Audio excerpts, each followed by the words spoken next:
I am Imani, 32 years old, and I am the failure of my family. At my sister's $1 million wedding, I walked in alone. My father screamed, "She couldn't even find a date!" before pushing me backward into the marble fountain. The guests actually clapped. As I stood there, dripping wet, I looked him in the eye and smiled. "Remember this moment," I said. They had no idea my secret husband, a man whose name they only read on the Forbes list, was already diverting his private jet. Before I tell you exactly what happened when he arrived, let me know where you are watching from in the comments. Hit that like and subscribe button if you have ever been the black sheep and dreamed of the day you could finally show your truth. The estate was breathtaking. A sprawling Atlanta mansion dripping with old-world money, the kind my family desperately wanted to be part of. I stepped out of my rideshare alone, clutching my purse. The sounds of a string quartet and light laughter drifted from the garden party. I took a deep breath. I just had to get through this cocktail hour. The whispers started immediately. I saw the wives of my father's business partners pause, their eyes raking over me before turning back to their champagne flutes. I saw them almost immediately. My sister Danielle, the golden child, looking radiant in her custom Vera Wang gown, and her new husband Chad. He was exactly what my parents had always wanted for her: white, wealthy, and from a family with a name that opened doors.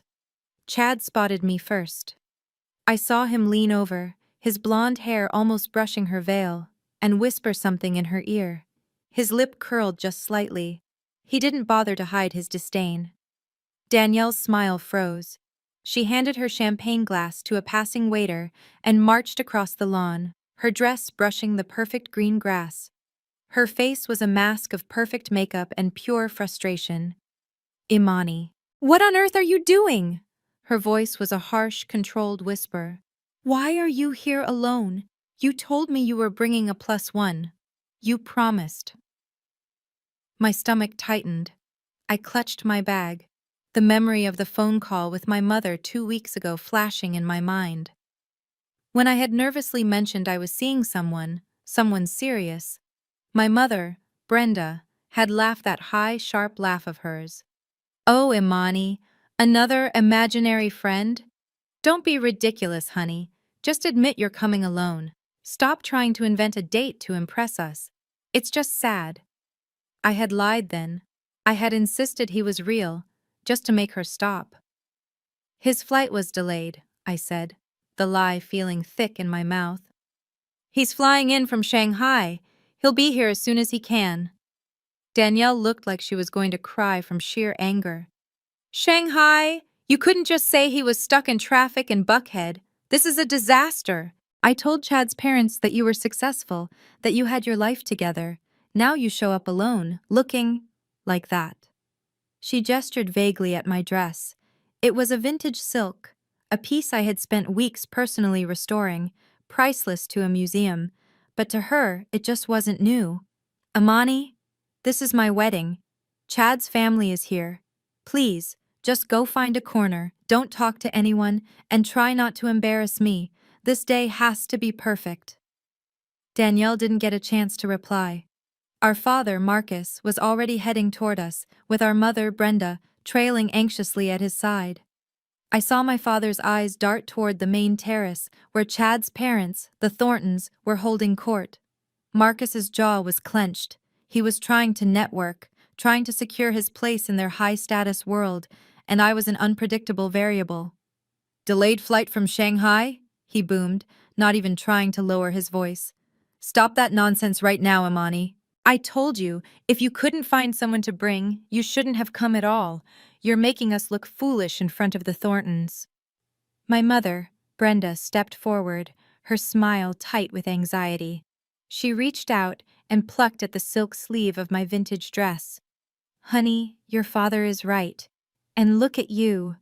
Her eyes scanned me with thinly veiled pity.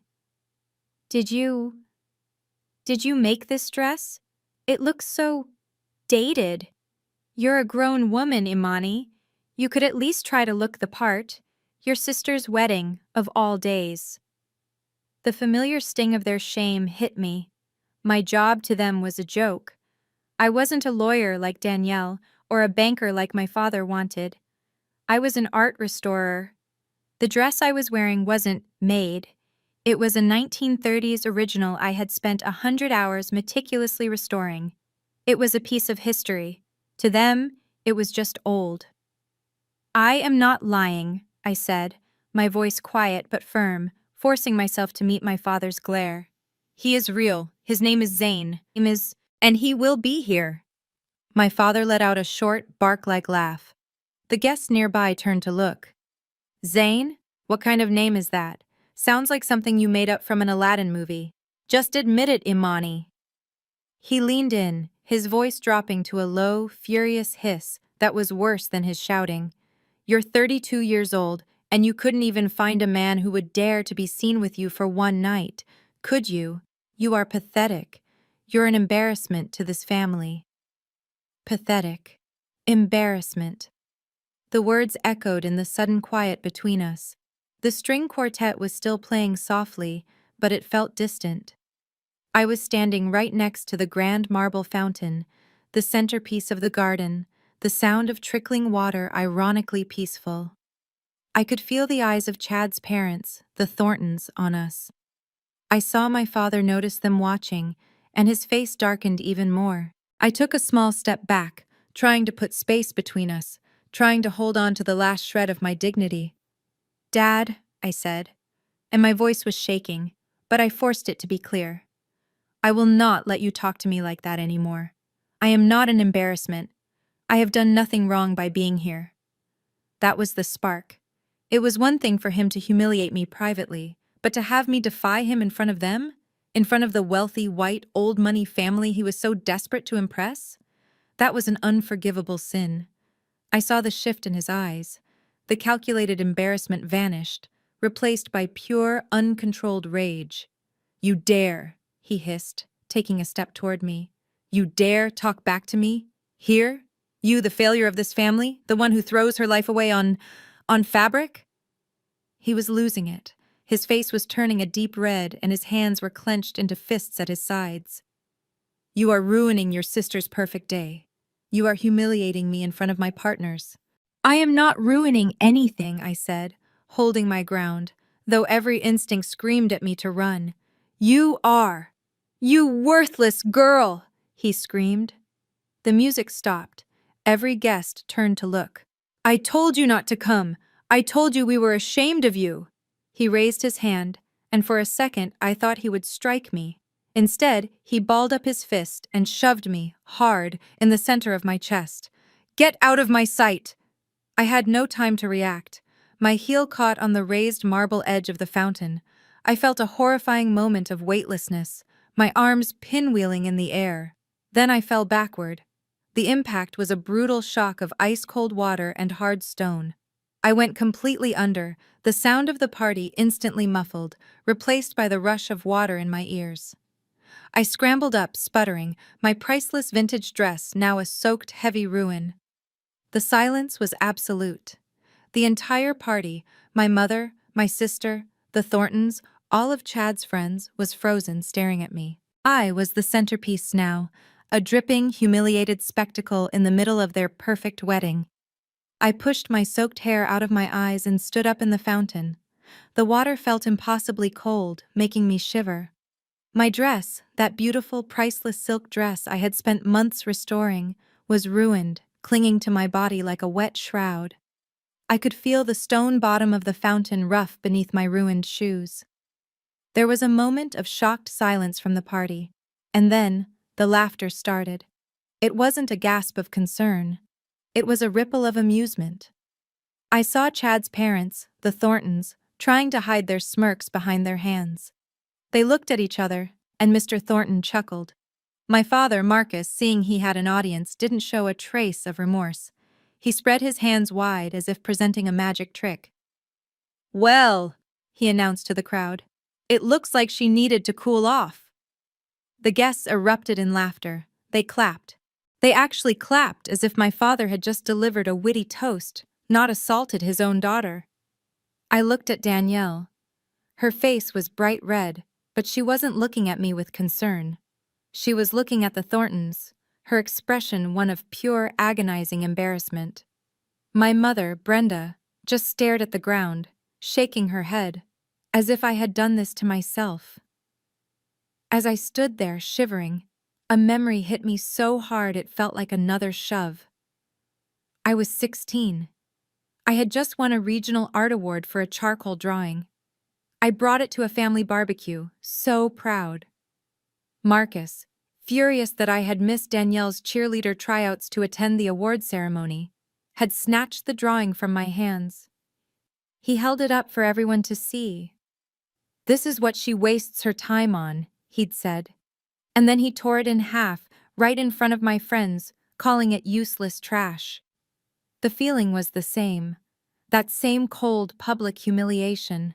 I locked my eyes on my father, who was still smiling, soaking in the laughter of his guests. Then I looked at my sister, who wouldn't meet my gaze. I felt the shivering stop.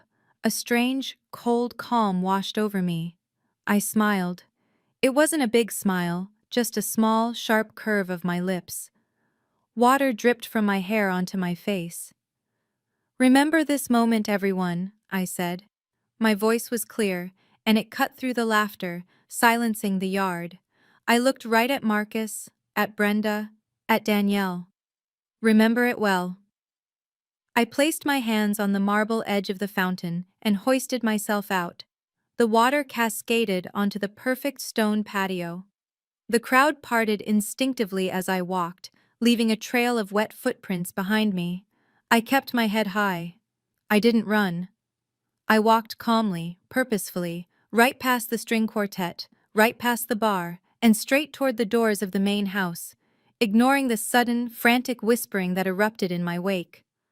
I found the room, the bridal suite. I knew Danielle wouldn't be in here yet. She was too busy soaking up the adoration from Chad's family. I slipped inside and locked the heavy oak door. The click of the deadbolt felt so final. The second it engaged, the strength I had faked in the garden evaporated. My knees buckled. I slid down the silk wallpapered wall, my ruined dress creating a dark, wet puddle on the plush white carpet. The sobs were silent at first, just my shoulders shaking. Then they ripped out of me, harsh and painful, echoing in the opulent, empty room. I wasn't just crying about the water or the laughter. I was crying for the 16-year-old girl whose father tore up her artwork.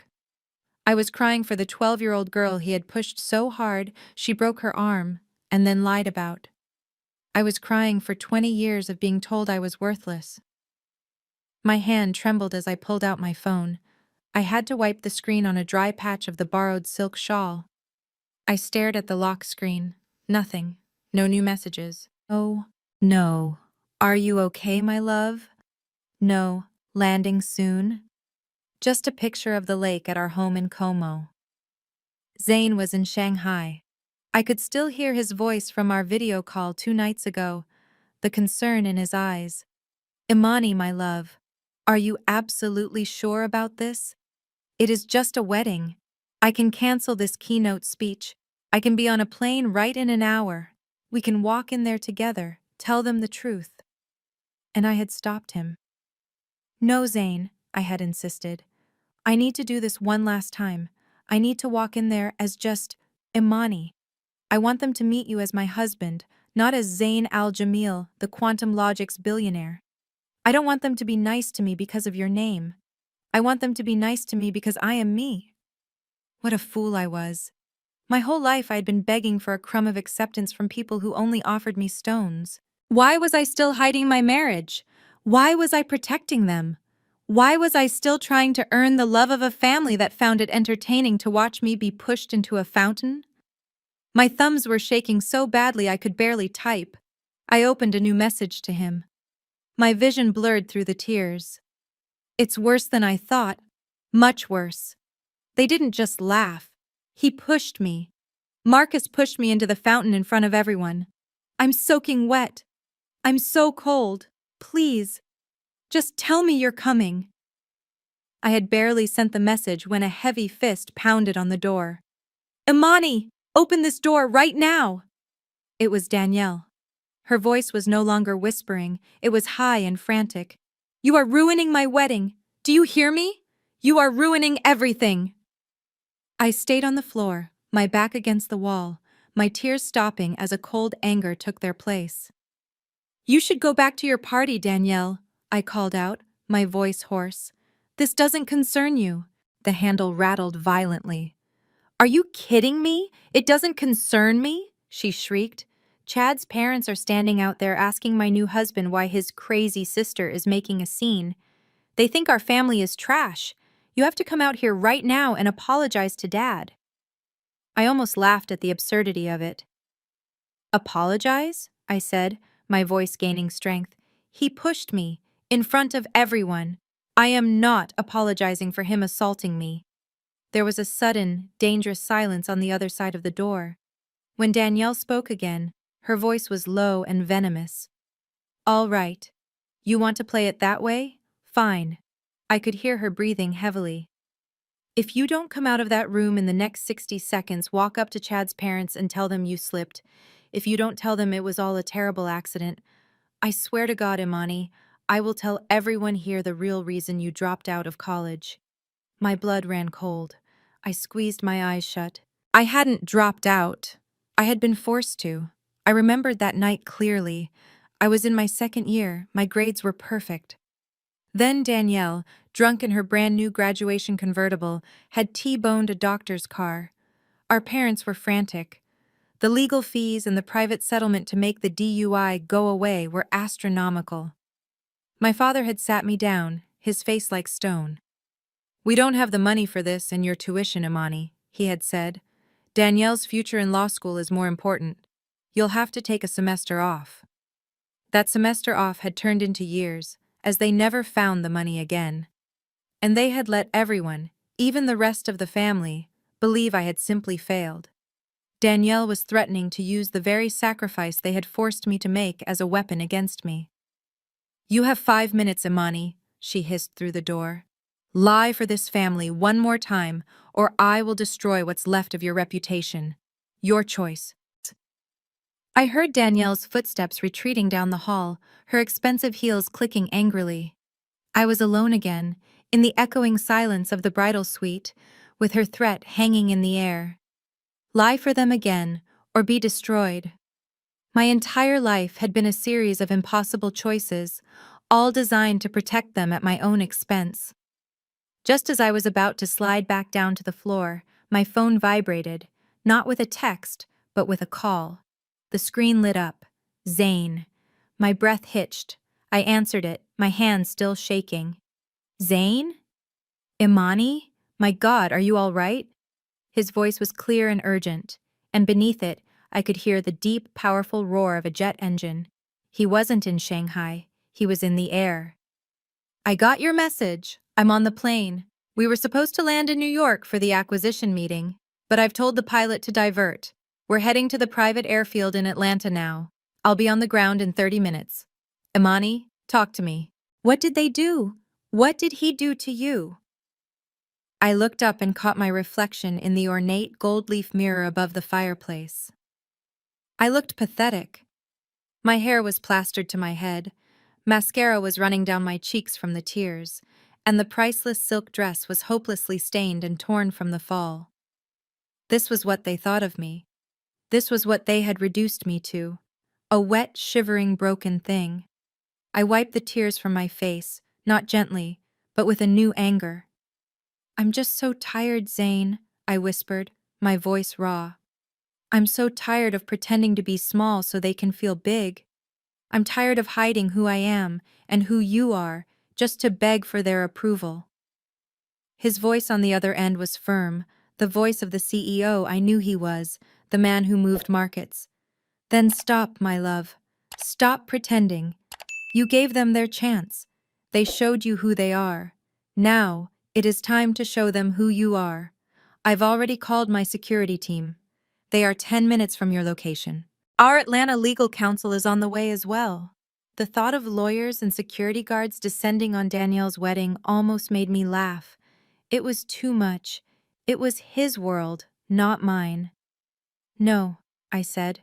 my voice clearing, a new resolve hardening inside me. No, not yet. No lawyers. Not security. I just need. I just need you. I took a deep breath. I'm going to go back out there. Imani, no, not until I'm going back out, I repeated, standing up straight. They don't get to chase me away. But before you arrive, before you walk in, I need you to do one thing for me. Something only you can do. I unlocked the bridal suite door and stepped back into the hallway. The cold anger was a shield, much warmer than my soaked clothes. I was still dripping, a mess of ruined silk and mascara. I needed to cover up. Down the hall, I spotted Danielle's designer day of bag, left carelessly on an antique chair, already overflowing with gift envelopes and tissue paper. Sitting right on top was a large creamy pashmina shawl, still in its expensive wrapping. A guest's gift. Perfect. I did not hesitate. I tore the wrapping off, pulled out the soft, heavy silk, and wrapped it tightly around my shoulders. It covered the worst of my soaked dress, but there was nothing I could do about my hair. It was still dark and damp, clinging to my neck. I did not care. I looked less like a victim and more like a woman who had survived a storm. I pushed open the heavy oak doors leading back to the garden. The string quartet had started playing again, a weak, trembling melody trying to stitch the party back together. The music stuttered and died the instant I stepped onto the patio. Every single guest turned. Their whispers were loud in the sudden, absolute silence. I felt their eyes on me, judging, pitying, amused. My father, Marcus, saw me. His face, which had relaxed back into charming host mode, immediately contorted with rage. "You again?" he spat, his voice loud enough to carry across the entire lawn. "I thought you'd finally had the decency to crawl away. I thought you'd already left." I looked at him, right at him. I was not the shivering girl in the fountain anymore. I smiled. "I just stepped out for some air, Dad," I said, my voice carrying clearly. "I wouldn't dream of missing your speech." I did not wait for his reply. Ignoring the gasps, and ignoring my mother and sister who were frantically motioning for me to come to them, I started walking. I walked right past the fountain I had just been thrown into. I walked past the stunned guests. I walked directly toward the most important table in the entire garden, the Thorntons. Mr. and Mrs. Thornton, Chad's parents, were sitting there looking utterly appalled.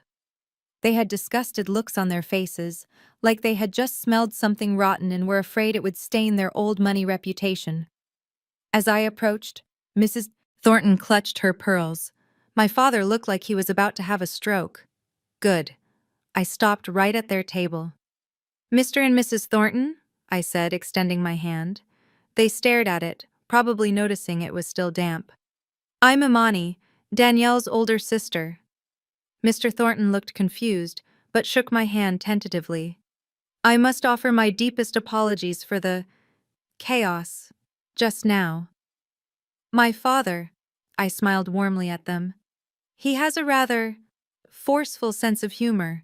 A bit of an old-fashioned family tradition, you might say." They were completely stunned. They had expected me to be a hysterical, weeping mess. They had not expected this calm, articulate woman. I saw Danielle and Marcus watching from across the garden, their faces pale with fury. I had just done the one thing they were terrified of. I had engaged their new, wealthy in-laws directly, and I had done it with perfect, icy composure. My father's face was a tight mask of strained politeness. He was in full damage control mode. He saw the Thorntons staring at me, saw the other guests whispering, and he needed to regain control of the narrative. He needed to erase the image of his daughter dripping wet in the middle of his perfect party. He walked to the small, elevated platform, almost shoving the string quartet leader aside to grab the microphone. The feedback squealed for a moment, making everyone wince and drawing all eyes to him. "Friends," he began, his voice artificially warm, booming across the lawn. He was in performance mode now, the successful patriarch addressing his subjects. "Family, Thank you all for coming to celebrate with us. On a day like this, we are all reminded of what truly matters. Family. Family is everything. He specifically looked toward the Thorntons, raising his glass. And we are so proud to welcome Chad into our family. A family built on integrity, on honesty, and on success. The air was still tense. The guests clapped politely, but their eyes kept darting back to me, the wet spectacles still standing by the Thorntons' table. My father noticed. He smiled, a thin, sharp smile that didn't reach his eyes, and his gaze locked onto me. Of course, he continued, his voice dripping with false, magnanimous benevolence. Every family has its challenges, its tests. He was looking right at me, but speaking to the Thorntons. There are those who choose the right path, the difficult path, the path of hard work and dedication, like my daughter Danielle. He beamed at her, and she preened, her humiliation from my scene vanishing under the spotlight of his praise. A brilliant, talented lawyer, soon to be joining the Thornton family firm. We could not be prouder. The crowd applauded again, this time more genuinely. Danielle was the story they understood. And then, my father sighed, a performative, heavy sigh of a burdened parent. There are those who wander, those who refuse to grow up, those who choose hobbies over careers, those who float through life, expecting others to clean up their messes. The implication was so clear, so targeted, that the crowd let out a ripple of uncomfortable, sycophantic laughter. They were laughing with him, at me. I just stood there, the heavy silk shawl feeling like a lead weight on my shoulders. I felt the heat rise in my face, but I didn't move. I just watched him. Wandering. That was the word he had always used for my passion. I thought back to the grueling, 6-month apprenticeship I had won at the Louvre, the late nights I spent meticulously restoring 15th-century tapestries. I remembered the fellowship at the Metropolitan Museum of Art in New York, a position only one person in the world gets every 2 years. Work that required a master's degree in chemistry and a surgeon's steady hand. To my father, that was wandering. It was playing with fabric. It wasn't law, it wasn't construction. It wasn't real. Marcus raised his glass high. The guests all followed his lead, a sea of crystal reflecting the party lights. He opened his mouth to deliver the final toast, the speech he had clearly practiced, the one that would solidify his status. To the happy couple, he began, and to a family. He never finished the sentence. A low thrumming sound, barely audible at first, began to build from the distance. It grew rapidly, vibrating in my chest, making the champagne in the glasses on the tables tremble. It wasn't music. It was something deep, something mechanical, something that felt powerful. Within seconds, the sound became a deafening roar, a whump, whump, whump, that completely drowned out the string quartet and my father's words. Guests stopped talking. They looked around, confused, covering their ears. "What is that?" someone yelled over the noise. "Is it the police?" People looked up at the sky, shielding their eyes against the setting sun. And then we saw it. It burst over the tall Georgia pines at the edge of the estate. A massive, sleek, all-black helicopter. It looked military, something out of an action movie, not a civilian aircraft. It was an Augusta Westland AW-39, a machine built for billionaires or heads of state, not for a suburban Atlanta wedding. It circled the garden once, slowly, like a predator assessing its territory. The downdraft from its rotors whipped the expensive floral arrangements, sending white rose petals flying across the lawn like confetti. My father's face was a mask of pure fury. He was still holding the microphone, his toast forgotten. "What the hell is this?" he screamed, though no one could hear him over the noise. "Who is ruining this wedding? Who dares to interrupt my daughter's day?" He looked around wildly, searching for someone to blame. Danielle looked like she was about to collapse. Her perfect, tear-free makeup was now smudged as real tears of frustration welled in her eyes. "They're ruining my day!" she shrieked at Chad, her voice barely audible. "Make them stop! Make them go away!" Chad just stood there, his own mouth open, staring at the aircraft in disbelief. But the helicopter wasn't leaving. It finished its circle, and then a spotlight, brighter than any police light, snapped on from its underbelly. It flooded the garden party, painting all of us in a harsh, clinical white light. The guests cowered, turning away from the sudden invasive glare. The helicopter tilted, the roar of its engines changing as it stabilized, hovering directly over the lawn. It was coming down. It wasn't heading for the nearby airfield. It was heading straight for the main lawn, the immaculate, roped-off area that was supposed to be for croquet and lawn games later. It was landing, right here, right in the middle of her perfect $1 million wedding. The helicopter touched down on the lawn with impossible gentleness. The deafening roar of the engines spooled down, replaced by an even more unsettling, heavy silence. The guests who had been shielding their faces from the downdraft now stood frozen, staring. My father, Marcus, was paralyzed, his face a mask of confusion and rage. This was not part of his perfect plan. The side door of the black aircraft slid open. The first two men who emerged were not guests. They were tall, broad-shouldered, and wore identical dark Tom Ford suits with earpieces. They didn't walk, they moved with purpose. They stepped onto the lawn, their eyes scanning the crowd, the rooftop, the windows of the estate. They were security. Then he stepped out. He was 36 years old, and he wore his power like the custom-tailored suit that fit him perfectly. He was not a man who ever had to raise his voice. His presence silenced the entire garden.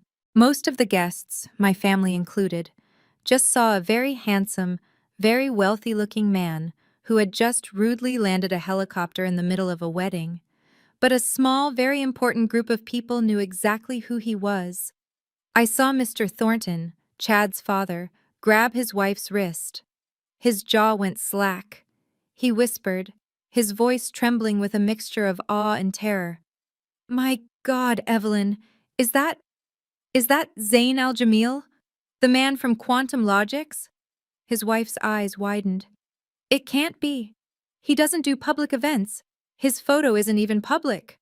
"It's him," Mr. Thornton hissed, his eyes fixed on Zayn. "I saw him at the Sovereign Wealth Fund meeting in Dubai last year. What in God's name is he doing here?" This was the logic of their world. The Thorntons, in old money finance, and my father's business partners, all knew of the almost mythical tech billionaire. Zayn al-Jamil was a ghost who moved billions of dollars in AI-driven logistics, a man they tried desperately to get meetings with, and who never, ever, appeared at a social event like this. Zayn didn't look at them.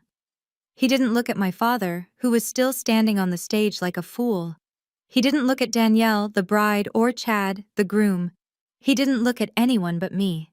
He stepped off the grass and onto the stone patio, his expensive shoes making almost no sound.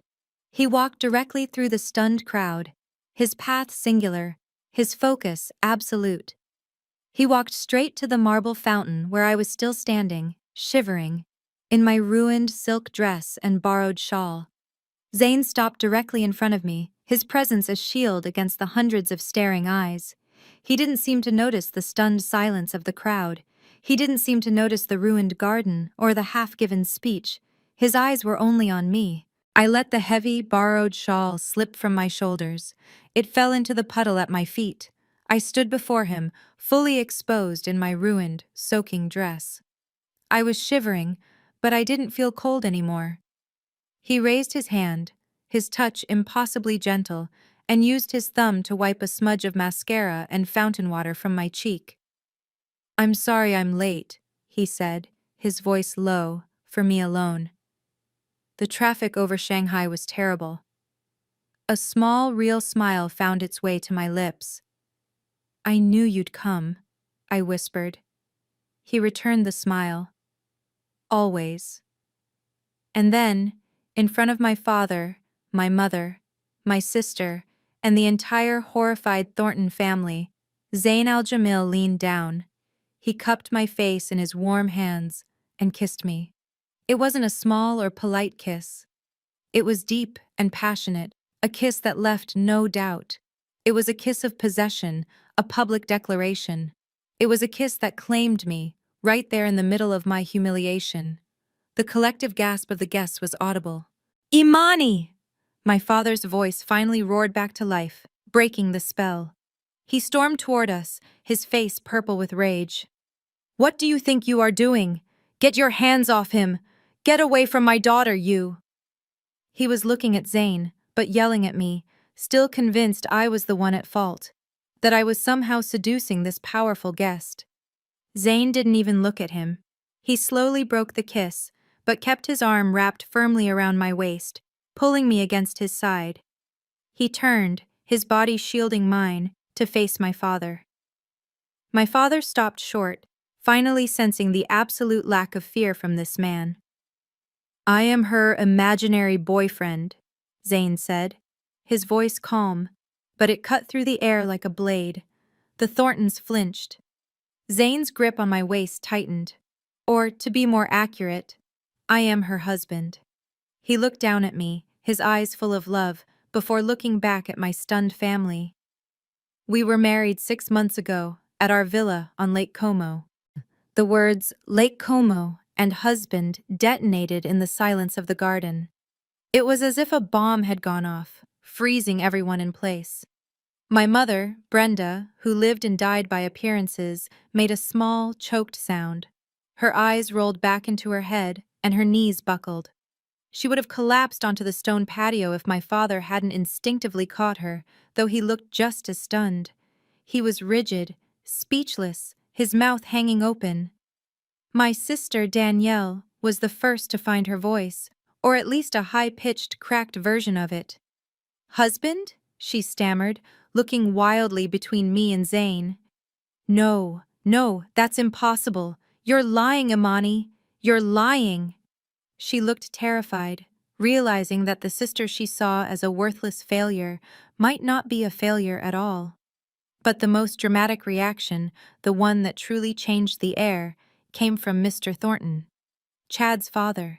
The man who, just moments before, had been smirking with his wife as I was publicly humiliated. His face went from pale to red to a strange, sweaty gray.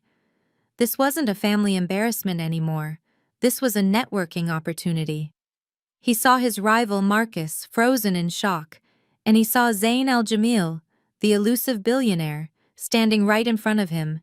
He instantly dropped his wife's arm. He smoothed his suit jacket, straightened his tie, and practically shoved my stunned father out of the way to get to Zayn. His entire demeanor shifted from old money disdain to desperate fawning respect. Mr. Al-Jamil, he gushed, thrusting his hand forward, his smile painfully wide. Robert Thornton, my son, Chad, is the groom. He gestured vaguely toward the house. This is an incredible honor, sir. We had no idea you were family. We had no idea Imani was... He trailed off, realizing he didn't know what I was. Zane didn't even glance at his outstretched hand. He just stared at it, his expression cold, until Mr. Thornton, his face burning, awkwardly lowered it. Zane then did the opposite. He pulled me even closer, his arm a steel band around my waist, a silent, possessive gesture for everyone to see. Let me be clear, Mr. Thornton. Zane's voice was quiet, but it cut through the air like a blade. I am not their family. He nodded toward my parents. I am her family. He looked down at me, his eyes softening for a split second, before looking back at the horrified crowd. My wife. The woman who, it appears, was just physically assaulted by her own father, pushed into that fountain. A collective gasp went through the remaining guests. Assaulted? Mr. Thornton repeated, looking at my father with absolute, undisguised horror. All his desperate hopes for a powerful family alliance had just imploded. My father, finally realizing he was being accused by a billionaire, found his voice. It was an accident, he stammered, looking wildly between Thornton and Zane. A misunderstanding. Just a family joke. A joke that went wrong. I leaned back into Zane's embrace, feeling his strength and warmth surrounding me. For the first time in my life, standing in that garden, I felt completely safe. I no longer felt cold or humiliated. I felt powerful. I turned my head slightly, looking up at my husband, but I made sure my voice was clear enough for Mr. Thornton and my stunned family to hear. "You know, Zane," I said, my voice conversational, as if we were the only two people there. "This whole thing is so ironic. I remember 7 years ago, I begged my father for a $10,000 loan to start my restoration business. Just 10,000. He told me I was a waste of money and that playing with fabric was a pathetic career for a grown woman." Zane didn't miss a beat. He gently brushed a damp strand of hair from my face. "I know, my love," he said, his voice full of pride. "And now you are the only private restorer in the world that the Louvre trusts with their Da Vinci collection textiles. You are the one the Met flies to New York every month just to consult. That's why," he added, finally turning his gaze to a pale-faced Mr. Thornton, "my family's private collection in Dubai will only fly Imani out. We do not trust anyone else with our most priceless artifacts." The impact of his words was immediate. Mr. Thornton, who was in finance, didn't just understand money, he understood value. He knew what it meant to be trusted by the Louvre. He knew what kind of reputation was required for the Al-Jamil family to use someone exclusively. I saw the calculation in his eyes. This wasn't just about me marrying a billionaire. This was about me. I was not the family failure. I was a world-class, irreplaceable expert. I was not the crazy sister who made dresses. I was a professional operating at a level my father, with his simple construction company, could not even comprehend. The Thorntons looked at me, really looked at me, for the first time. And then they looked at my father with a new, dawning, and absolute disgust. Danielle couldn't stand it. Her perfect day, her perfect new family, her perfect future. It was all collapsing. The Thorntons weren't just impressed by Zane, they were now looking at her family, at her father, with open contempt. Her face, which had been pale with shock, now flushed a deep, ugly red with pure rage. This was all my fault. "She's lying!" Danielle suddenly shrieked, pointing a trembling finger at me. The entire garden went silent again. "She's always been a liar. Don't listen to her. She's just jealous. She's jealous because I'm the successful one, and she's nothing but a college dropout who got expelled for cheating." Zane, who had been looking at my father with a cold, appraising stare, slowly turned his head. He didn't raise his voice. He didn't even look angry. He just looked amused. He raised an eyebrow. "Expelled?" he repeated, his voice carrying in the silence. "That's fascinating, because I have her master's degree in conservation chemistry from the Pratt Institute hanging in my office, the one she earned as valedictorian of her class. It's right next to the letter from the institute offering her a full-time professorship, which she turned down, by the way." Danielle's eyes went wide with panic. She hadn't expected him to know the details. She was losing control, but she was too far gone to stop. "He's lying for her!" she screamed at the Thorntons, who were now watching her like she was a performance art piece. "She's lying to him just like she lies to everyone. She confessed. Ask them." She pointed at our parents. "She confessed to cheating on her sophomore year midterms. That's why she had to leave school." I looked at my sister. She was backed into a corner, and like a cornered animal, she was just lashing out with any lie she could find. It was time. I gently stepped away from Zane's embrace, facing my sister directly. I shook my head, my voice soft, but it carried a new weight. "No, Danielle," I said, and she flinched. "That's not what happened." I turned to the horrified Thorntons, and to my parents, who both looked like they had seen a ghost. "You're right about one thing, Danielle. Someone cheated on their sophomore midterms, but it wasn't me." I let the words hang in the air. "It was you." Brenda let out a small, strangled gasp. "Imani, don't." "It was you, Danielle. I continued, my voice getting stronger. You cheated in your pre-law ethics exam, and when you got caught, you came to me crying, saying they were going to expel you, that you would never get into law school. And I looked at my father. I took the fall for you. I confessed to something I didn't do, because Mom and Dad begged me to. They sat me down and told me that your future as a lawyer was important. They said my art hobby was a waste anyway. They said it was my duty, as the older sister, to sacrifice my education for yours. The revelation hung in the air, heavier and more toxic than the humidity.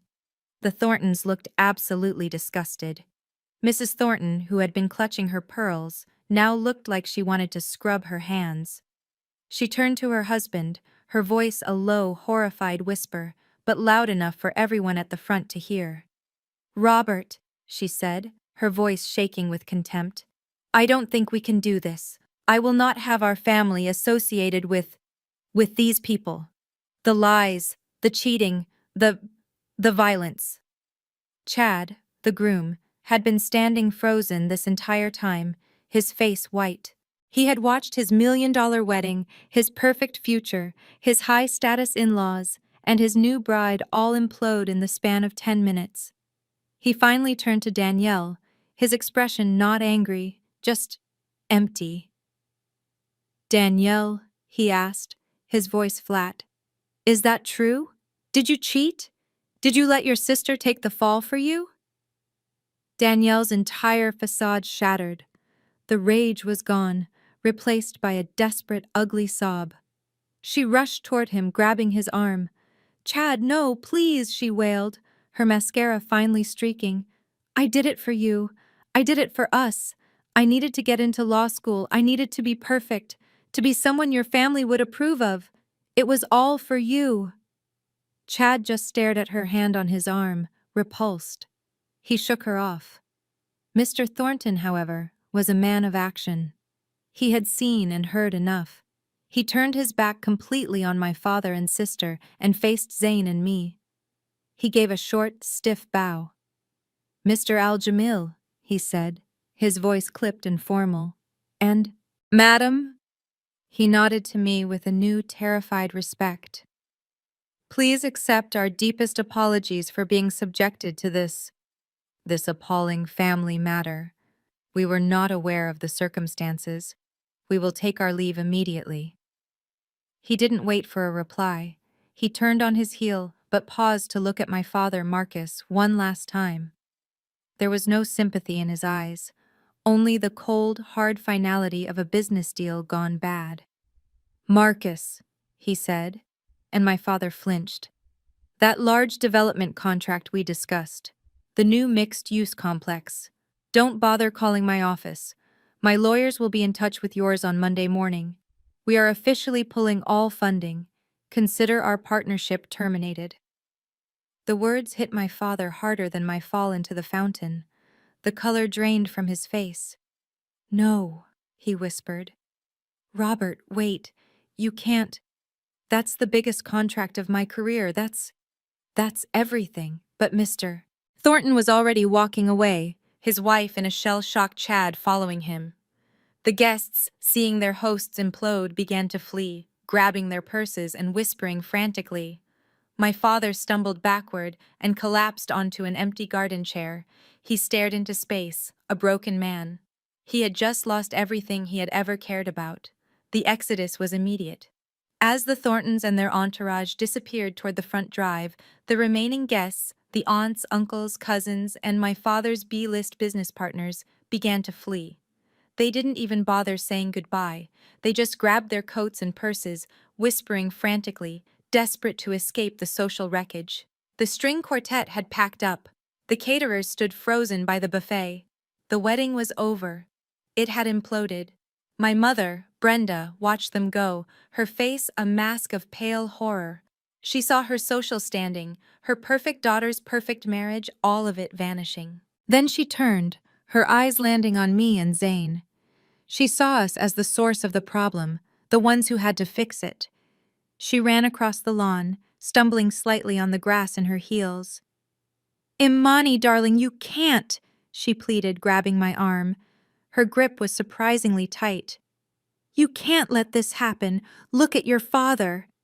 She pointed to where Marcus was still slumped in the chair, staring blankly at the empty stage. "He's devastated. He's ruined. You've made your point, okay? You won. Now, please, tell your husband, tell him to call Robert Thornton. Tell them it was all a terrible misunderstanding." I looked at her hand on my arm and then back at her face. "A misunderstanding?" I asked, my voice flat. "I am standing here soaking wet, Mom. He pushed me into the fountain. In front of everyone. That is not a misunderstanding. That is assault." My mother shook her head impatiently, her eyes wild with panic. "Oh, stop being so dramatic," she hissed. "Your father has always been hot-tempered. You know that. It's just his way. It's just like that time. That time when you were 12 and you spilled that can of paint on his big blueprints. He didn't mean to push you so hard. He didn't mean to break your arm." She said it so casually, so dismissively, just an excuse to justify my father's violence. She was so focused on me, on fixing the social situation, that she didn't even notice Zane. He had been silent, his arms still around me, a pillar of quiet strength. But at her words, I felt the muscles in his arm go rigid. He turned his head, his gaze, which had been fixed on my father, now settling on my mother, with a coldness that made her stop talking. "He did what?" Zane asked. His voice was soft, almost dangerously quiet, and it made my mother flinch in a way she never had from my father. Zane slowly let go of my waist. He took 1, 2, 3 deliberate steps across the grass until he was standing directly over my father. Marcus was still slumped in his chair, staring at the departing cars of his business partners, his world in ruins. He didn't even seem to notice the billionaire standing in front of him. "You broke my wife's arm?" Zane's voice was not a yell. It was a cold, precise question that cut through the evening air. Marcus flinched and looked up, his eyes unfocused, still in shock. "What? What are you talking about?" "Your wife," Zane said, gesturing to my mother, "just said you broke Amani's arm when she was 12. My father's eyes darted wildly, finally landing on my mother, his expression furious. Brenda shrank back. He was cornered, and now he was being accused of something even worse in front of the most powerful man he'd ever met. It was an accident," Marcus stammered, scrambling to his feet. He was trying to regain his composure to find his patriarch voice, but it came out weak. She was a clumsy kid. Always was. 12 years old. She was running in the house. She fell down the stairs. It was a simple accident. "She said you pushed her," Zane stated, not as a question, but as a fact. "That's ridiculous. She was a child. She misremembered. She fell." "No." My voice was loud. Everyone still lingering, my aunts, my uncles, my cousins, and my sobbing sister, turned to look at me. I walked forward, standing beside my husband. "It wasn't an accident," I said, looking right into my father's eyes. "I didn't fall down the stairs. That was the lie you told everyone. That was the lie you told Mom. That was the lie you told the emergency room doctor." My father's face went white. "Imani, stop this. You're hysterical. You're mixing things up." "I am not," I said. "I remember it perfectly. I didn't fall. I told the truth. I told you I saw you. I was in your office. I was looking for a book, and I saw you stuffing cash from the company safe into your briefcase. I asked you why you were taking company money." Brenda gasped, her hand flying to her mouth. "Imani, how dare you? Your father would never—" "He did," I said, my gaze never leaving his. "And he got so angry that I had seen him. He grabbed my arm, he screamed at me to shut my mouth, and he shoved me. He shoved me so hard I fell backward and my arm smashed against the corner of the brick fireplace. And then you told Mom and the doctor I had just fallen down the stairs. You lied to everyone to cover up what you did, and to cover up what you were doing." I looked at my father's face, now pale and sweaty. He was trapped. That's a lie, he was saying, but his voice was weak. Brenda, she's lying. No, I'm not, I said. And I'm not the only one who saw it. I turned to my husband. Zane, did you bring it? The thing I asked for? Zane nodded, his expression unreadable. He gave a short, sharp signal to one of his security guards, who had been standing silently near the helicopter. The guard walked forward, carrying a small, hard-shell aluminum case. He handed it to Zane and stepped back. My father's eyes narrowed. What is this? More of your tricks? I'm calling the police. This is harassment. I think you should wait, Zane said. He placed the case on the abandoned DJ table, which was still plugged into the massive sound system and the large projection screen. The screen had been showing a looping, romantic slideshow of Danielle and Chad. Zane opened the case. Inside was a small, high-powered projector and a slim laptop. With quick, efficient movements, he plugged the laptop into the projector and connected them both to the AV system's main HDMI cable. Turn that off, Marcus roared. He lunged forward, but Zane's security guard simply stepped into his path. A silent, immovable wall of muscle and tailored suit. Marcus stumbled back. You have no right. This is a private party. You're right, I said, my voice suddenly clear and loud, picked up by the nearby microphone. It's a private family matter. And this, I pointed to the screen, is a little family home video. Zane hit a key. The romantic slideshow of Danielle and Chad vanished. The screen flickered to black, then lit up again. The image was grainy, black and white. A timestamp appeared in the top corner. It was dated 20 years ago. The camera angle was high, looking down on the hallway just outside my father's home office. My mother's voice was a terrified whisper. What is that? What are you doing? When I started my restoration career, I explained, my voice echoing slightly across the ruined garden, I interned at a data recovery firm in New York. They specialized in restoring corrupted files from old, damaged hard drives and security tapes. I looked at my father. His face was ashen. He knew exactly what this was. Out of curiosity, I asked them to pull the old security backups from your company, Dad. The ones from before you upgraded the system 20 years ago. I was looking for memories. I was looking for proof that you were the father I remembered from before everything went wrong. The office door on the screen swung open. I wasn't looking for this, I said, as my 12-year-old self appeared, looking small and nervous, holding a piece of paper. But I found it. On the giant screen, the romantic slideshow of Danielle and Chad was replaced by the grainy black and white footage. The remaining family members, my aunts, uncles, and cousins, all turned to watch, confused. The video showed the hallway outside my father's office. A younger Marcus stormed out, his face a mask of fury.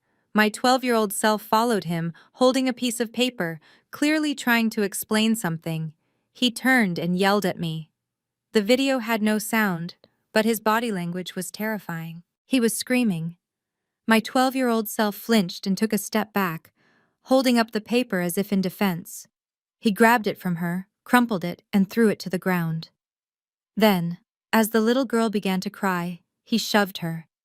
Not a gentle push, but a violent, two-handed shove that sent her flying backward. A collective gasp went up from the few guests who remained. They watched, horrified, as the 12-year-old Imani stumbled, tripping over her own feet, and fell hard. Her arm slammed backward into the sharp brick corner of the fireplace. The girl on the screen screamed, a silent, gaping mouth of agony as she clutched her arm. The video wasn't over. The younger Marcus, his rage apparently spent, froze. His eyes scanned the hallway and then looked directly up at the security camera. We saw the moment of pure, cold realization on his face. He knew he'd been caught. He took a step toward the camera, his hand reaching up, and the screen went black. The video ended. The garden was utterly silent, except for the distant sound of a siren. No one moved. My aunts and uncles, the people who had known me my whole life, who had heard the clumsy fall down the stairs story, were staring at my father, their expressions unreadable. Then my mother, Brenda, spoke. Her voice was a low, trembling whisper, and she wasn't looking at me.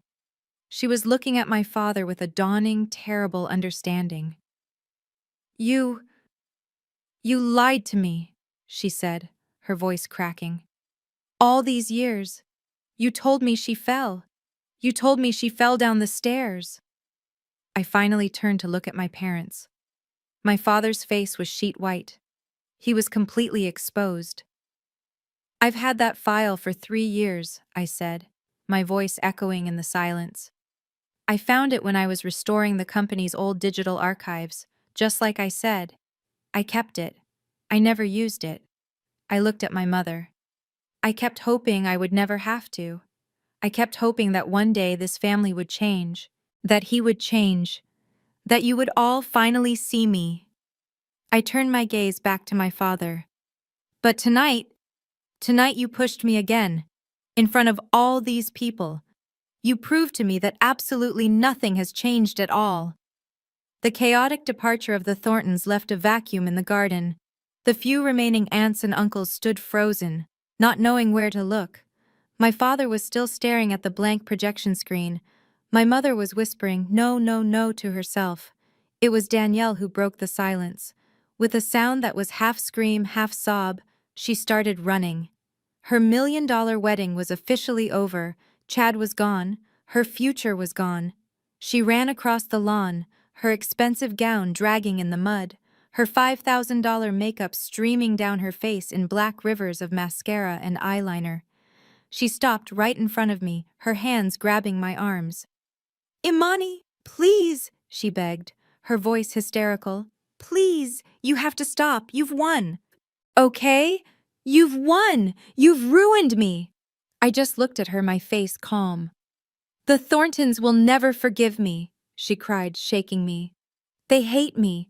They looked at me like I was dirt. And Dad just lost the Thornton contract. We're ruined. Please, Imani, just take the video down. Tell them it's not real. Tell them something." I slowly, deliberately, removed her hands from my arms. "Take it down?" I repeated, my voice dangerously quiet. "You want me to take it down? Just like you made me take the fall for your cheating scandal?" "That was different," she screamed, frantic. "I was stupid. I was 20 years old. I didn't want to lose everything. I was scared." I nodded, a slow, cold understanding dawning on my face. "You were 20, and you were scared. So you let me, your older sister, take the blame. You let me get expelled. You let me walk around for 12 years with the reputation of a cheat and a failure.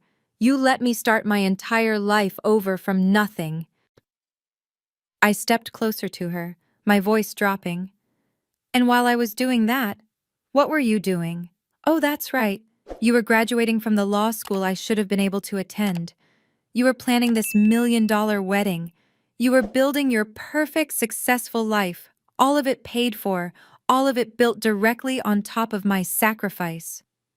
I looked at her ruined makeup, her ruined day. "So, no, Danielle. I don't think I will take it down." My sister Danielle was still sobbing on the ground, her wedding ruined. My father, Marcus, looked like a ghost, staring at the empty space where the Thorntons had been. The few remaining relatives were frozen, watching us. My mother, Brenda, looked at her ruined party, her broken daughter, and her defeated husband. She saw her entire world, the one built on status and appearances, crumbling. She made a decision. She walked over to me, her face pale, but her eyes burning with a desperate final gamble. She didn't yell. She didn't plead. She walked right up to me and Zane. "Imani," she said, her voice a low, trembling hiss. "You have to stop this. If you continue, your father will go to prison." I stared at her, confused. Zane, who had been watching my father, turned his attention to her. "What?" I asked. "Prison? For what? For pushing me?" Brenda shook her head, her eyes darting around to make sure no one else could hear. She leaned in closer. "No," she whispered. "Not for pushing you. Because of the video. Zane and I exchanged a look. What about the video? Zane asked, his voice flat. The timestamp, Imani, my mother whispered frantically. It's after midnight. Why do you think he was at the office so late? Why do you think he was so angry you were there? I hadn't even considered that. I just remembered the argument, the shove. Brenda's eyes were wide with fear. That was the night he took the money from the company fund, the money he borrowed to cover his investment losses. The video doesn't just show him assaulting you, it shows him in the office, alone at midnight, right after he did it. It's proof, Imani. It's proof of embezzlement. She grabbed my arm, her nails digging in. If you show that video to anyone else, if you give it to the police or, God forbid, to Robert Thornton, you are not just embarrassing him. You are sending your own father to prison. Is that what you want? Is this revenge worth that? I looked at my father, who had overheard her desperate whisper.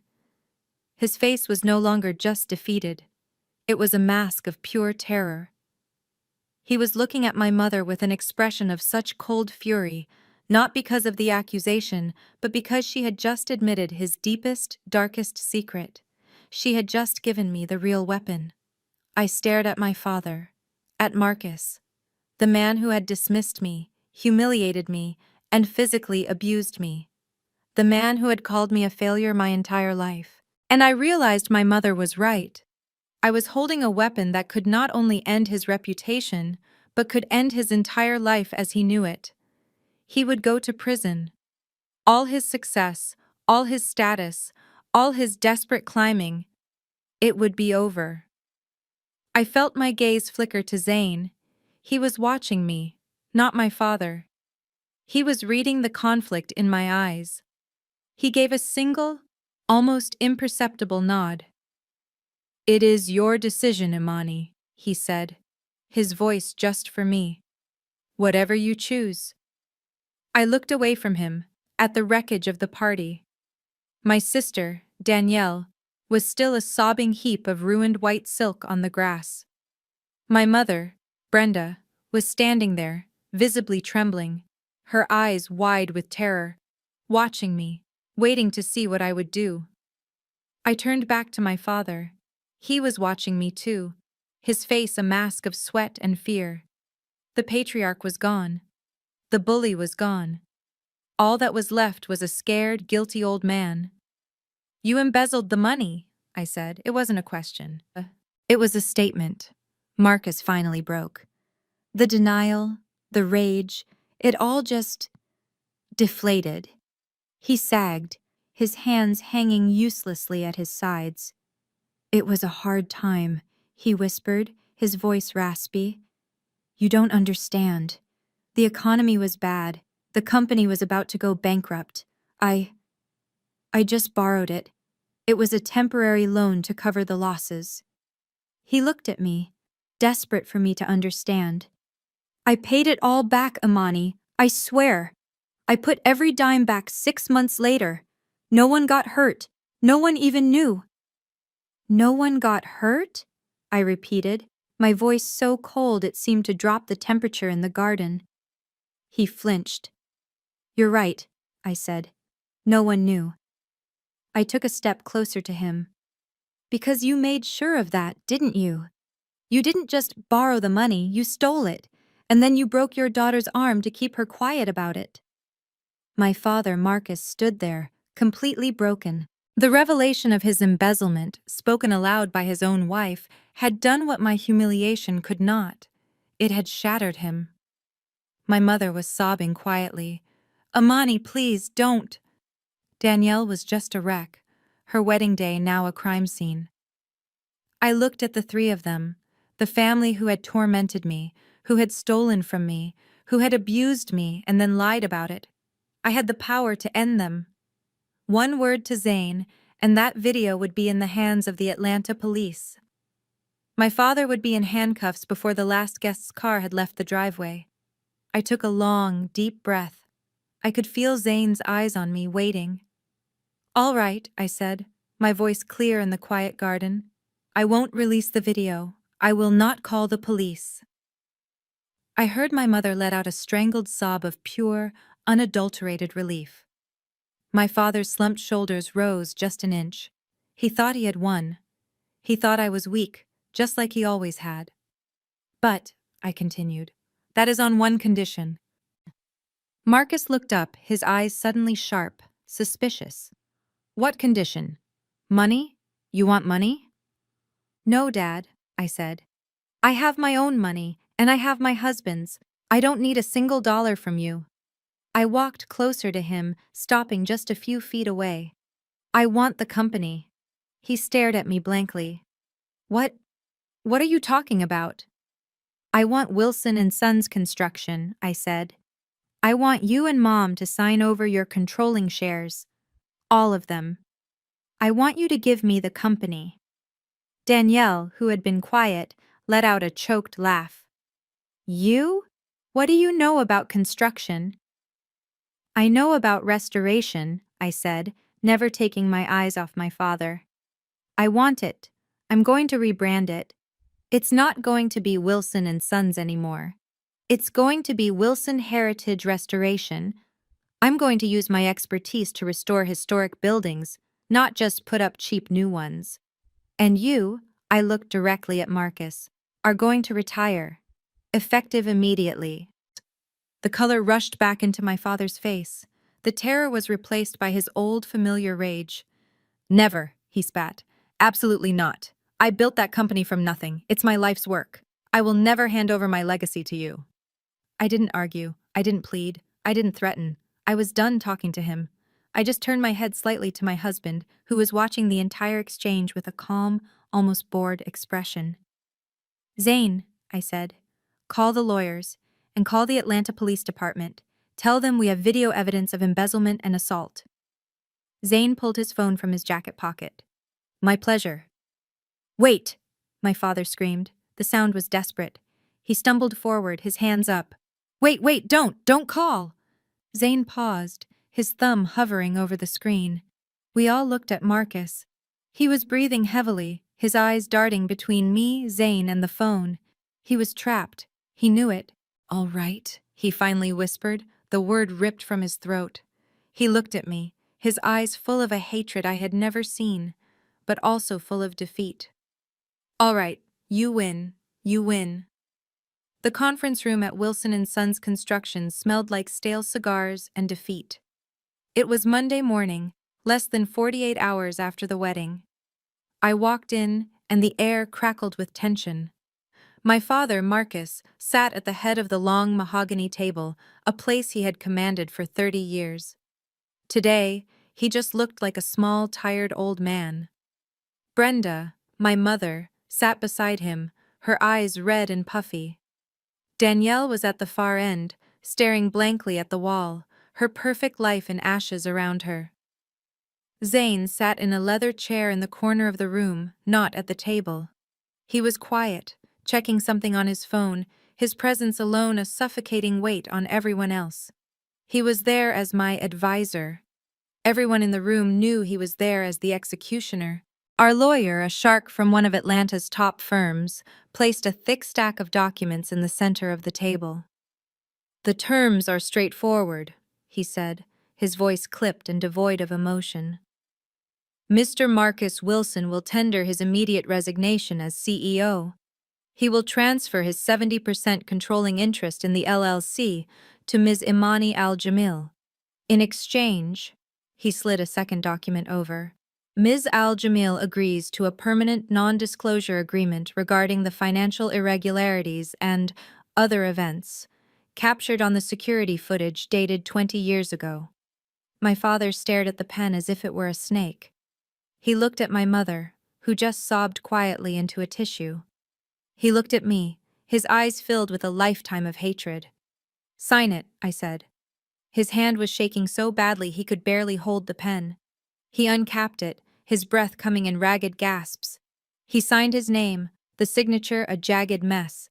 He had just signed away his entire life's work, his legacy, everything. As he pushed the papers back, Danielle, who had been silent this whole time, suddenly shot up from her chair. And me? she shrieked, her voice cracking. What about me? Where is my share? You can't just take everything. I turned to look at my sister. The bride who wasn't a bride, the lawyer who had built her career on a lie. Your share? I said, my voice calm. You've already received your inheritance, Danielle. You've been spending it for the last 10 years. She stared at me, confused. You got your $1 million wedding? I said, ticking the items off on my fingers. Or, at least, the $1 million party. You got your brand new convertible when you turned 21. You got your fully funded law degree from Emory. The one I was expelled for so you could get in. The one you cheated to pass. It's all been paid for, Danielle. By me. I stood up and smoothed my dress. So no, you don't get a share of the company. You've already been paid in full. Good luck with your legal career, sis. I truly hope no one ever finds out. The heavy oak door of the CEO's office swung open with a low groan. I stepped inside. It was the first time I had been in this room since that night 20 years ago. It was just as I remembered it. Dark, suffocatingly masculine, and cold, despite the Atlanta heat outside. The walls were covered in dark wood paneling. The air was thick with the faint, stale smell of my father's cigars. A massive, imposing desk dominated the space, a throne he had ruled from for 30 years. This was his fortress of power. My eyes immediately went to the wall behind the desk. It was his shrine to himself and his chosen heir. There was Marcus, my father, shaking hands with the governor. There was Marcus cutting a ribbon at a new development. And there, in the largest, most expensive frame, was Danielle. She was in her law school cap and gown, beaming, holding her diploma. Next to it was another photo of her winning some college debate trophy. I walked behind the desk, my heels sinking into the thick carpet. I looked at Danielle's smiling, triumphant face, the face of the woman who had built her career on my forced sacrifice. I did not hesitate. I grabbed the heavy silver frame, pulled the backing off, and let the photo of Danielle slide out onto the floor. I did the same to the next one, and the next. Marcus with the governor, Marcus at the golf club, all of them. I swept them off the credenza and onto the floor. I ran my hand over the smooth, cold wood of the desk. The last time I had stood in this room, I was 12 years old. I had come in to show him a drawing I had made, and I had seen him stuffing cash from the company safe into his briefcase. I remembered the sheer terror as he screamed at me. I remembered the sharp, sickening crack as my arm hit the brick fireplace in the hall outside. That was my last memory of this office. And now it was mine. I took out my phone and hit the speed dial for my lead restoration architect in New York. Hey, Maya, I said, leaning back in my father's oversized leather chair. I put my feet up on his desk, right on top of the scattered legal papers. Yes, the meeting went well. Listen, I have a new project for the team. I looked around the dark, oppressive room. We're restructuring Wilson Construction. It's Wilson Heritage Restoration now, and our first project is this building. Gut this office first. I want light. I want glass. I want nothing of the old guard left. Get the design team on a plane by tomorrow. I hung up and my phone immediately rang again. This time it was Zane. How did it go, my love? His voice was warm, a stark contrast to the cold room. I let out a long, deep breath. It's done. I'm sitting in his chair. It feels strange. You deserve it, Imani, he said gently. You deserve all of it. You earned it. There was a pause, and I could hear the smile in his voice. And speaking of earning what you deserve, I have a small piece of news for you.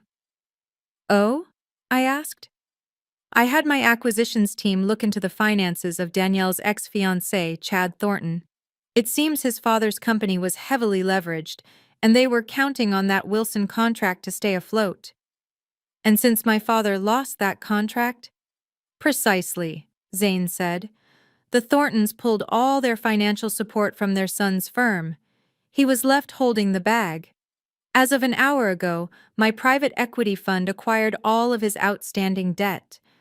He just filed for personal bankruptcy. I closed my eyes, letting the news sink in. Chad, the man who had smirked as I was humiliated, the man who had abandoned my sister the second the money disappeared. A slow, genuine smile spread across my face. That's a shame, I said. A few weeks later, the office was unrecognizable. The dark, oppressive wood paneling was gone, replaced by clean white walls and frames for massive glass panels. The air smelled of fresh paint and sawdust. I was standing over a set of architectural blueprints with my design team when the foreman told me I had a visitor. It was my mother, Brenda. She stood hesitantly at the entrance of what used to be my father's office. I barely recognized her. She looked smaller, older.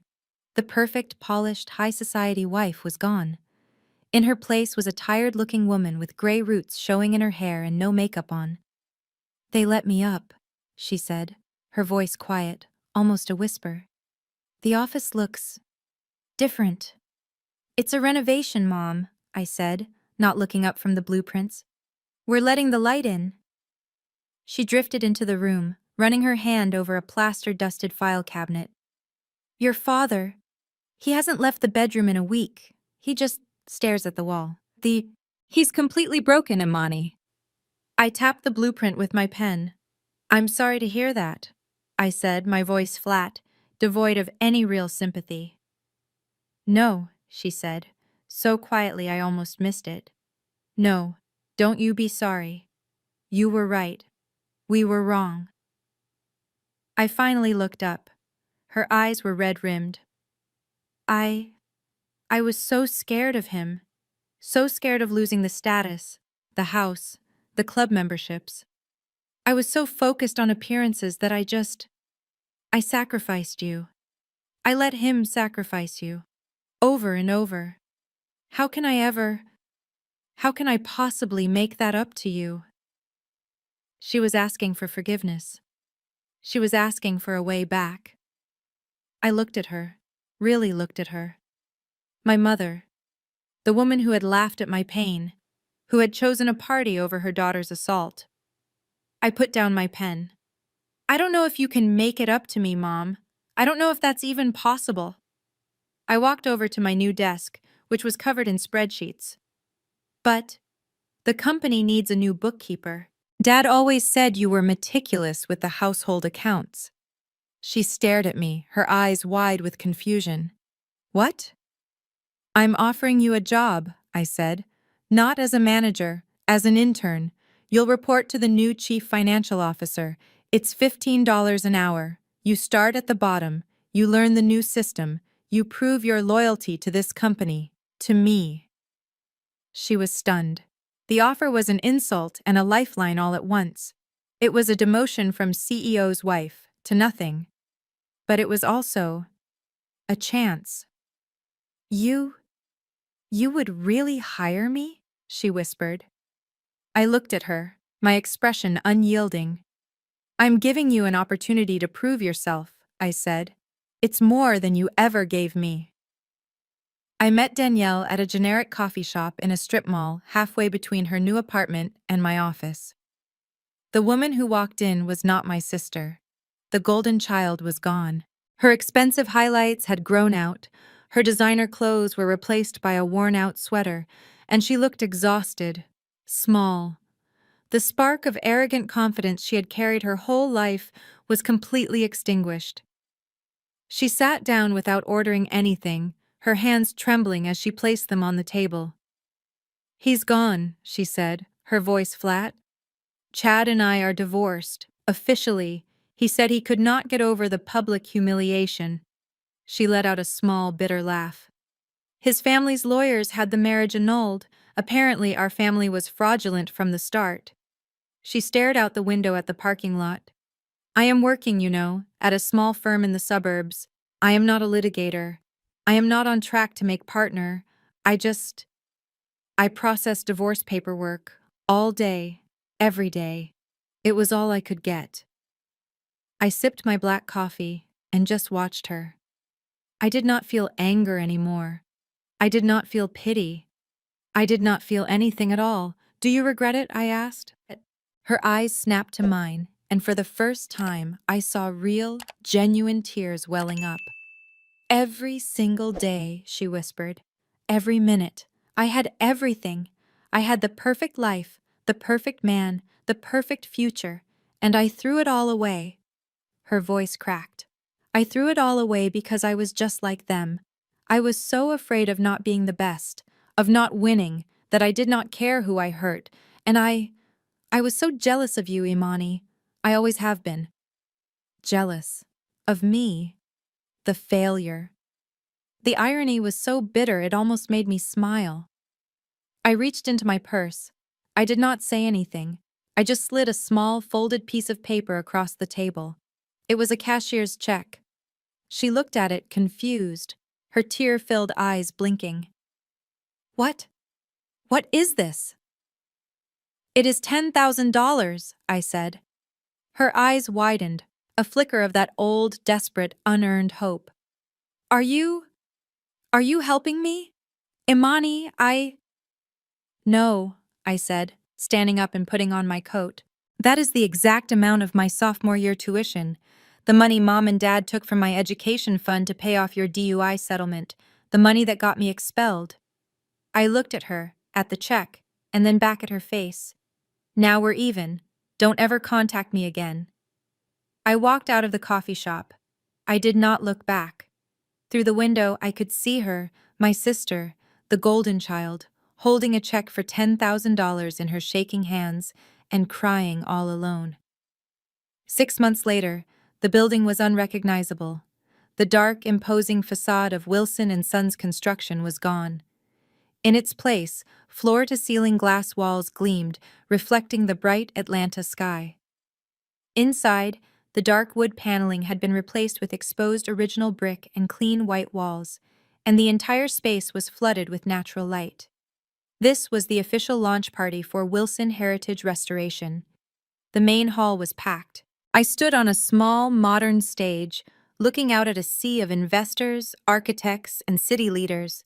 And right in the front row, looking up at me with an almost desperate intensity, was Robert Thornton, Chad's father.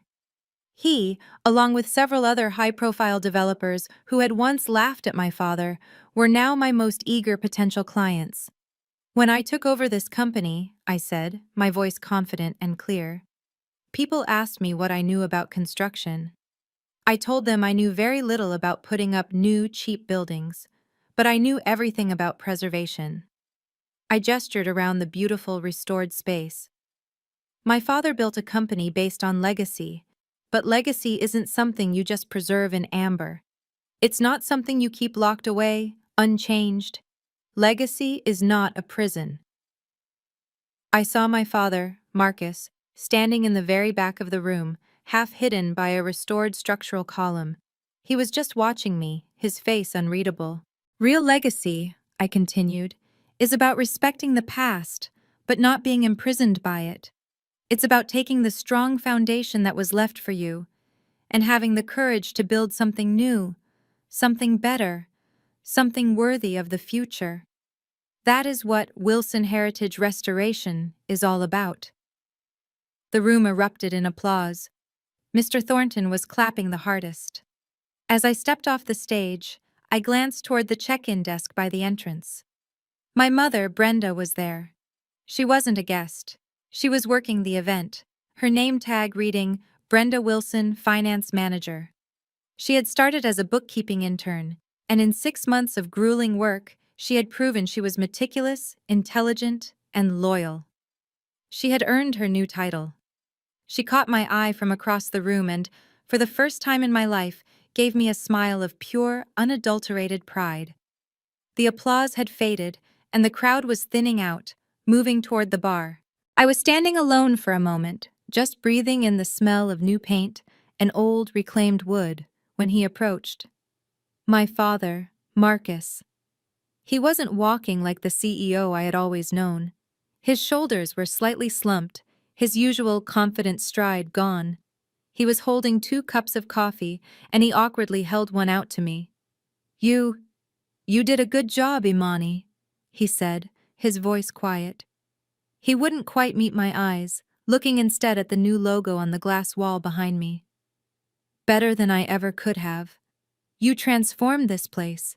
You transformed me. He took a sip of his own coffee, his hand shaking slightly. I was wrong, he said, the words sounding foreign, like a language he had never spoken before. About, about everything. I was so focused on how things looked, on status, on the Thorntons, on what people would think. I forgot to look at what things were. I forgot to look at my own family, at you. I was wrong, Imani. I just looked at him. The rage I had felt at the wedding was gone. The hurt was gone. All I felt was a strange, quiet stillness. I know, Dad, I said softly. He nodded, accepting it. He looked across the room to the check-in desk, where my mother, Brenda, was laughing with one of the new clients. She was explaining a financial spreadsheet, her face animated and bright. Your mother, Marcus said, a small, sad smile on his face. She seems happier, working for you. I haven't seen her look like that in 30 years. She's not just a CEO's wife anymore. She's happy because she's finally being herself, I said. She's happy because she's earning her own respect. She's not just someone's accessory. Marcus nodded again, this time to himself. He turned back to me, his eyes finally meeting mine. They were clear, and for the first time, I didn't see a bully or a patriarch. I just saw a man. Maybe, he said, his voice raspy. Maybe it's time I learned to be myself too, without the title. He took a final sip of his coffee, then set the cup down. He looked at me, really looked at me, as the new head of his company. He squared his shoulders, not in his old arrogant way, but in a new, respectful one. He extended his hand. Boss? He asked. I looked at his outstretched hand, the hand that had pushed me, the hand that had signed away his company. I smiled. I took his hand and shook it firmly. Welcome to the team, Mr. Wilson, I said. I think we have an opening for a project manager. Months later, our new apartment in the city felt like a different universe. It was not the dark, heavy suburban mansion of my childhood. This place was ours. It was all light and glass, an open space, filled with the art I had collected and restored over the years. I was sitting by the window, reading an article in an architectural magazine. They were calling Wilson Heritage Restoration the most innovative preservation firm in the South. A warm pair of arms wrapped around me from behind, and I leaned back against Zane's chest, his familiar scent grounding me. Do you regret it? He asked softly, his chin resting on my head as he read the article over my shoulder. Saving his company. After everything. I thought about it for a moment. I thought about my father, Marcus, who was now a project manager, reporting to his own daughter. I thought about my mother, Brenda, who was flourishing in the finance department. No, I said. I don't regret it. It's my heritage. It has my name on it. I didn't do it for him. I turned my head to look at him. I did it for the 12-year-old girl whose arm he broke. I did it for the 16-year-old girl whose art he tore in half.